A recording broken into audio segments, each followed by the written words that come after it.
चलिए आज हम लोग को पढ़ना है फल के बारे में। बोले थे कि हम मॉर्फोलॉजी पढ़ रहे हैं, सारी चीज़ के बारे में पढ़ेंगे। तो फल के बारे में पढ़ते हैं। तो फल क्या है? जो पुष्पी पौधे हैं, जो फूल देते हैं। पुष्पी पौधे का मतलब होता है जो फूल होते हैं, जो पौधे फूल देते हैं। जो पौधा जिसमें फूल होता है, समझते? जिस पौधे में फूल होते हैं उस पौधे को हम लोग पुष्पी पौधे बोलते हैं। तो पुष्पी पौधे का एक विशेष लक्षण क्या है कि फल देना। फल के बारे में पढ़ लें तो पुष्पी पौधे जिसमें फूल होते हैं वे पौधे फल देते हैं। तो पुष्पी पौधे के एक प्रमुख लक्षण है फल पाया जाना, उसमें फल पाया जाना। फल क्या है? तो फल एक परिपक्व अंडाणु है। फल क्या है? कोई पूछे फल क्या है तो फल क्या है? परिपक्व अंडाणु है जो निषेचन के बाद बनते हैं। फल क्या है? एक परिपक्व अंडाणु है, जो लिख दिए हैं यहाँ पर। फल एक परिपक्व अंडाणु है जो निषेचन के बाद बनता है, ठीक है ना। इसके बाद क्या है ये जरा देखिए। इसके बाद निषेचन के बाद अंडाशय में कई परिवर्तन के बाद फल बनता है। ऐसा नहीं कि डायरेक्ट फल बनते थे, क्योंकि निषेचन के बाद अंडाणु में कई परिवर्तन होता है। इसके बाद फल का निर्माण होता है। इसके बाद देखिए, हाँ इसमें हम लोग देखिए इसके बारे में, इसमें हम लोग क्या क्या पढ़ेंगे तो पढ़ेंगे परागण, पोलिनेशन, फर्टिलाइजेशन, फल के विभिन्न भाग एवं फल के प्रकार। क्या पढ़ेंगे? निषेचन, परागण, फल के विभिन्न भाग और फल के प्रकार, इन सब के बारे में पढ़ेंगे, अध्ययन करेंगे। अब परागण क्या है तो नर जनन परागण, ये समझ लेते हैं। क्या लिखे हैं? पहले परागण के बारे में पढ़ेंगे। तो हम लोग परागण के बारे में पढ़ते हैं। यहाँ से जरा देखते हैं कि परागण क्या होते हैं। तो परागण क्या है? नर जनन इकाई जो पराग कोश में उत्पन्न होते हैं। नर जनन इकाई क्या है? जो पराग कोश में उत्पन्न होते हैं। जब पराग कण पराग कोश से निकलकर, पराग कोश में तो उत्पन्न होते हैं। जैसे कोई फूल है, यहाँ समझ लेते हैं हम लोग परागण के बारे में। ये फूल होता है, ये जैसे नीचे आएगा वैसे बढ़ा हुआ रहेगा, तो ये भाग है। अब कोई ऐसा फूल, इसके साथ कोई पंक्तियाँ ऐसी रहती है, फिर ऐसी पंक्तियाँ लगी रहती है, इसमें फिर ऐसे रहेगा और इसमें भी फिर ऐसे रहेगी। ये पुष्पासन यहाँ रहता है बीच डंठल में, ऐसे ये लगी रहती है। तो ये कोई फूल है, यहाँ ये फूल ऐसी जो रहती है, ये फूल की पंक्तियाँ होती है, ऐसी जो रहती है इसमें रहेगा ऐसे ऐसे, ये ऐसे ऐसे। तो ये पराग कोश है, इसी में पराग कण। ये क्या है? पराग कोश। पराग कोश, इसी में क्या रहते हैं? पराग कण रहते हैं। और एक जो है ना इसमें होता है पराग कोश, परागकण, और सब जो है ना वर्तिकाग्र रहते हैं। ये सब इसी से निकल के इस वर्तिकाग्र पर, इससे निकल के इससे परागकण निकले इसी फूल पर चल गए, इससे निकल के इस पर चल जाता है, यही कहलाता है परागकण। ठीक, नहीं तो अगर समझ, हाँ इस पर ये नर भाग हो गया, थोड़ा बड़ा रहता है, छोटा यहाँ अंडाणु वाला भाग होता है, अंडाशय वाले भाग होते हैं, ये अंडाशय वाले भाग होते हैं। तो इससे निकल के इस पे चला गया, फिर ये जिससे किंचन यहाँ पर निषेचन होते हैं आकर के। अब जरा देखते हैं नर जनन। ये समझ लिए कि इसी पराग, समझिए पराग कोश है, इसमें परागकण है, ये वर्तिकाग्र है, इस पे चल गए निकल के, इसी को हम लोग कहते हैं परागण। तो परागण के बारे में पढ़ेंगे। तो निकल कर उसी फूल या उसी जाति के दूसरे फूल के वर्तिकाग्र पर चले जाना, उसी को हम लोग एस्टिमा, यानी कि एस्टिमा पर पहुंच गए तो इसको परागण क्या कहेंगे? परागण।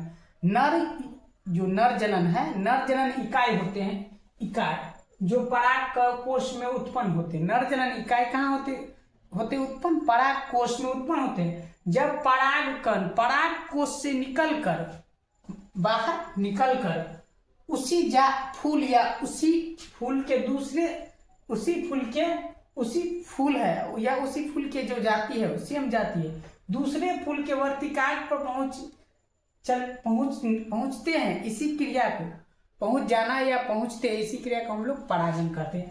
अब देखो, बिना परागण के निषेचन संभव नहीं है, क्योंकि परागकण को तो जाना है वर्तिकाग्र पर।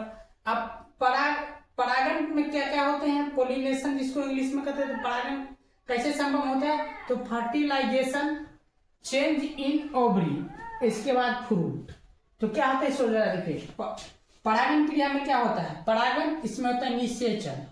परागण इन क्रियाओं से संभव होते हैं, निषेचन, अंडाशय में परिवर्तन, इसके बाद फल बनते हैं, जिसको इंग्लिश में pollination, fertilization, change in ovary, इसके बाद फ्रूट तैयार होते हैं। इतने प्रक्रिया के बाद फ्रूट। अब परागण के प्रकार, टाइप ऑफ पोलिनेशन। तो परागण दो प्रकार के होते हैं, एक होता है स्व परागण सेल्फ पोलिनेशन, एक होता है पर परागण क्रॉस पोलिनेशन। तो हम लोग देखते हैं कितने प्रकार के होते हैं, दो प्रकार के, स्व परागण, एक होता है पर परागण, इसको कहते हैं सेल्फ पोलिनेशन,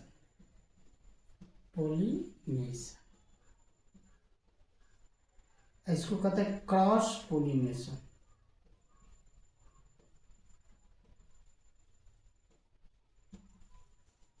तो परागण हम लोग समझ लिए कितने प्रकार के, स्वपरागण और परपरागण। तो अब पढ़ेंगे ये सारे समझने के बाद अब हम फिर देखते हैं इसी क्लास में, अभी हम लोग देखते हैं कि स्वपरागण और परपरागण क्या होते हैं, ये दोनों के बारे में अच्छा से पढ़ेंगे। इस दोनों को फिर पढ़ते हैं हम लोग।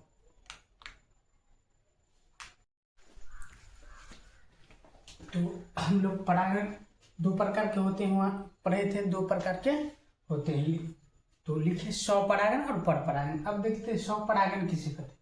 देखिए स्वपरागण जब एक ही फूल के परागकण उसी फूल वर्तिकाग्र पर पहुंचते हैं, जहाँ बता दिए थे कि उसी फूल के वर्तिकाग्र पर चित्र में समझाए थे, जैसे ऐसे करके बताए हैं।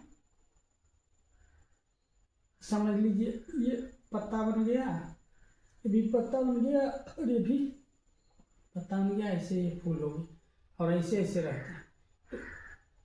ये परागकण है इसमें और ये वर्तिकाग्र है, इस पर जो पहुंचा, ठीक है ना, तो उसी फूल के पहुंच गया, वर्तिकाग्र पर पहुंचते हैं परागकण, तो स्वपरागण माने एक फूल के परागकण से निकला और उसी फूल के वर्तिकाग्र पर पहुंच गया, तो स्वपरागण। तो इस प्रकार के परागण को हम लोग स्वपरागण कहते हैं। परपरागण क्या होता है, जब एक फूल के परागकण दूसरे फूल के स्थित दूसरे फूल के जो है ना दूसरे फूल के वर्तिकाग्र पर पहुंच जाते हैं। जब एक फूल के परागकण दूसरे फूल पर स्थित जो वर्तिकाग्र होते हैं उस पर पहुंच जाते हैं, तो उसे परपरागण कहते हैं। फिर से समझते हैं, जब परपरागण, स्वपरागण समझ लेते हैं। स्वपरागण उसे जब एक ही फूल के परागकण पराग कोश से निकल के परागकण उसी फूल के वर्तिकाग्र पर पहुंचा, तो स्वपरागण। और जब एक फूल है, एक फूल के फूल से जब एक फूल के परागकण जो है ना, एक फूल के परागकण पराग कोश से निकलकर दूसरे फूल के वर्तिकाग्र पर पहुंच जाते हैं, तो स्वपरागण। फिर से समझते हैं हम लोग, जब परपरागण स्वपरागण क्या, जब एक फूल के पौधे उसी फूल के वर्तिकाग्र पर पहुंचा तो स्वपरागण। और जब एक फूल के पौधे एक फूल के जो है ना परागकण दूसरे फूल के वर्तिकाग्र पर पहुंच गया, तो इसे हो गया, इसे हम लोग कहते हैं परपरागण। तो स्वपरागण पर। अब परागण में क्या, इसके बाद हमने तो बोले थे ना कि परागण पढ़ेंगे, निषेचन पढ़ेंगे, विभिन्न प्रकार के भाग।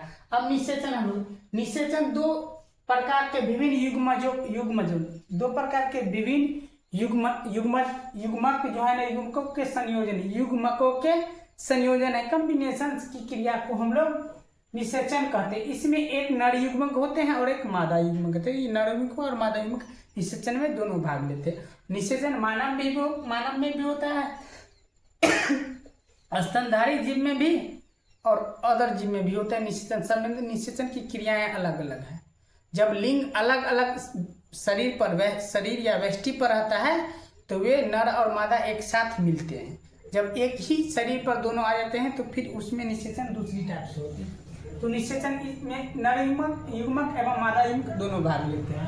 अब नर युग्मक क्या है, नर युग्मक और मादा युग्मक को जोड़ेंगे, दोनों मिलते हैं। नर युग्मक और मादा युग्मक जुड़ जाते हैं तो युग्मनज बनाते हैं।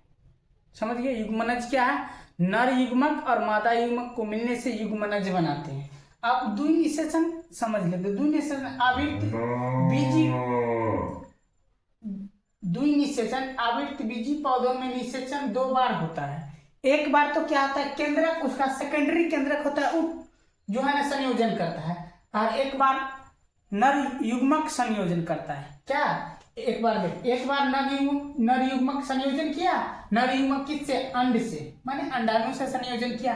एक बार क्या होता है, सेकेंडरी केंद्रक माने उसका जो सेकेंडरी न्यूक्लियस होता है वो संयोजन करता है। इस प्रकार इसमें 2 प्रकार के निषेचन हो जाते हैं। तो इन सारे के बाद अगले क्लास, अब देखिए जरा हम लोग यहाँ बता देते हैं कि निषेचन में क्या क्या हो। तो यहाँ निषेचन बता दिए। निषेचन युग्मनज हो गया, और यही ये दोनों जो है ना मिल करके युग्मनज बना लिया। इस युग्मनज के बाद क्या हो जाता है? निषेचन हो जाता है। निषेचन, ये समझ लीजिए। निषेचन में क्या हो जाता है? नर युग्मक, मादा युग्मक और नर युग्मक दोनों संयोजन करते हैं, तो निषेचन की क्रिया होती है। अब समझ लीजिए। अब हम लोग पढ़ेंगे फल के विभिन्न भाग और फल के प्रकार, अगले क्लास में पढ़ेंगे। तब तक के लिए जय हिंद।